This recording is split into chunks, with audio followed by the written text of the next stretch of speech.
C'est une question difficile. Il y a les deux situations, du don vivant ou bien du don lorsqu'on est un donneur décédé. On aimerait qu'il y ait une limite, car bien évidemment, la qualité des organes est moins bonne lorsqu'on est plus âgé. Mais il existe en France et dans bien d'autres pays une pénurie de greffons qui fait qu'on a beaucoup plus de patients qui attendent et qui ont besoin d'un greffon que de greffons disponibles. Ceci génère donc une pénurie qui se traduit par un délai d'attente important et croissant pour nos patients en attente de greffe. Ceci conduit à accepter des greffons qui sont âgés et de plus en plus âgés. Et on voit bien sur les statistiques descriptives de l'Agence de la biomédecine que nous acceptons maintenant des greffons qui sont issus de donneurs âgés, voire très âgés. Nos modifications d'immunosuppression les plus récentes nous permettent de délivrer une fonction rénale tout à fait satisfaisante chez les receveurs, y compris lorsqu'ils ont reçu un rein âgé. Et donc, pour répondre plus clairement à votre question, il n'y a plus de limite d'âge exacte à un greffon qui serait utilisé pour une greffe. C'est plutôt la description des paramètres fonctionnels et de l'histoire du donneur qui vont faire décider l'équipe pour accepter ou non ce greffon. Puis ensuite, il y a la situation du donneur vivant. Bien évidemment, il faut tact, mesure et réflexion avant d'engager un donneur qui serait lui-même très âgé vers une stratégie de néphrectomie en vue d'un don vivant. Tout ça est évidemment à ajuster au cas par cas en fonction de la situation individuelle des patients.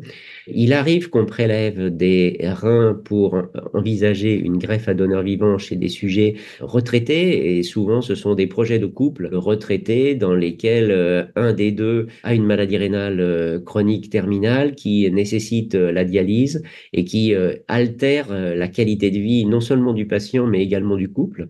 Et dans ces situations-là, il nous est arrivé de prélever l'organe d'un des conjoints pour le greffer à l'autre, et dans ce cas, le bénéfice en termes de qualité de vie, il est attendu pour le couple. Donc c'est souvent un projet de couple dans ces situations-là qui nous fait réfléchir à des dons vivants avec des donneurs qui peuvent être éventuellement âgés. Ou bien parfois, un parent peut donner un rein à son enfant, et dans ces cas-là, il est plus âgé que son enfant, bien évidemment.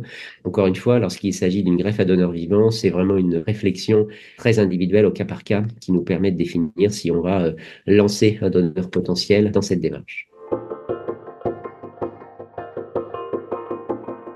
Toutes les équipes de France maintenant ont greffé des patients de plus de 80 ans. Donc on pourrait dire finalement qu'on peut proposer la greffe à plus de 80 ans. Là encore, il faut tout de même apporter quelques nuances à cette affirmation-là. On sait pour des receveurs plus jeunes, jusque 65-70 ans, que la transplantation, comparée au maintien en dialyse, toutes choses égales par ailleurs, améliore l'espérance de vie et la qualité de vie des patients. Au-delà de 70 ans environ, on n'est plus capable de montrer ce bénéfice en termes d'espérance de vie. Et plus le receveur avance dans sa vie, plus la greffe en elle-même constitue une agression chirurgicale et médicale, avec un résultat qui est plus incertain que chez un receveur plus jeune.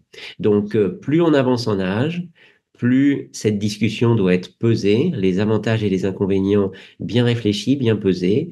L'information délivrée au receveur doit être claire pour bien lui annoncer qu'il y a un certain nombre d'incertitudes vis-à-vis du résultat de la transplantation. Et ceci est d'autant plus vrai que le receveur est plus âgé. Mais encore une fois, toutes les équipes de greffe ont trouvé des octogénaires en très bonne forme physique pour lesquels il paraissait tout à fait raisonnable de proposer une transplantation rénale chez ces patients.